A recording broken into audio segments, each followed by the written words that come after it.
Did Nick Saban show up in your house? No. He never did. I was a COVID era kid. Okay, so you were a COVID era kid, so there wasn't any of that. How did you wind up at Alabama? How'd you get there, Robbie? I actually got the phone call from Coach Saban in Spanish class in high school. What? My Spanish teacher was like, "No, you got to stay." I'm like, "No, you don't understand. I got to take this phone call." So I walked down the hallway, and that's when Coach Saban offered me, and I was like, "Man, I got to go here. I got to play for this guy, develop under this guy." So it was kind of a no-brainer. All right, got follow-up questions. You can understand why your Spanish teacher didn't appreciate you taking out your cell phone in class, right, Robbie? Of course. Okay, you understood that, and so you looked down at your phone. And you saw it was Saban? You saw like it had an Alabama code, or you knew Right. it was Saban? I knew it was Coach Saban, but it was just kind of a business decision in the moment. Yeah. Like, hey, I'll take whatever consequence she throws at me. Good business decision. Did you ask to be excused in Spanish, Robbie?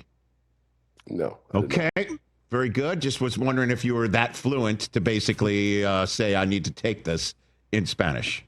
No, sir, not yet. Okay, very good. Not yet. I like that answer. So there you are in your hallway of your high school talking to Nick Saban and basically committing to Alabama, at least mentally on the spot for you. Yes. Yes, sir. Okay. Now, Robbie, I'm going to ask you this question. I have asked this of every Alabama Crimson Tide player It's my favorite question. that's come on this program.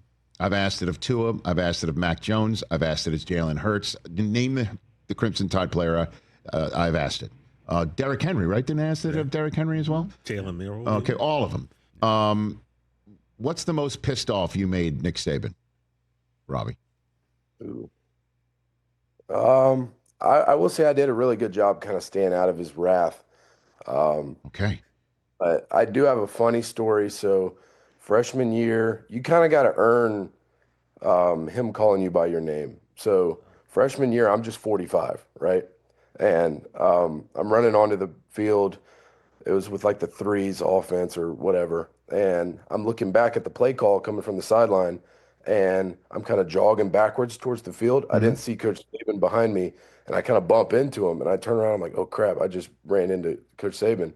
And he was like, 45, if you want to knock me over, you got to hit me a lot harder than that. And I was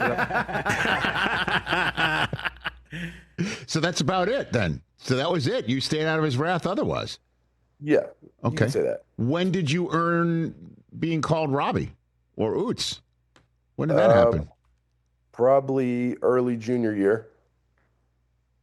Was there any play in particular? Any moment in particular where you? No, I just say kind of earning my spot on the team, and kind of being voted on to. He had like a little leadership council deal where all the players voted. Just kind of earning my spot on that council junior year kind of got me his respect, I guess. So I guess did it stop you in your tracks when you first heard your name out of his mouth and not 45? I'd imagine. Yeah. It was a little cool. I was like, man, I made it. I mean, Yeah, exactly, right? Like, so you're on the leadership council and that's the sort of stuff you'd bring to the NFL as well, right, Yes, Robbie? sir. Like, that's what we're talking about. of course. Catch the Rich Eisen Show live weekdays from 12 to 3 p.m. Eastern on Roku Sports Channel in the U.S.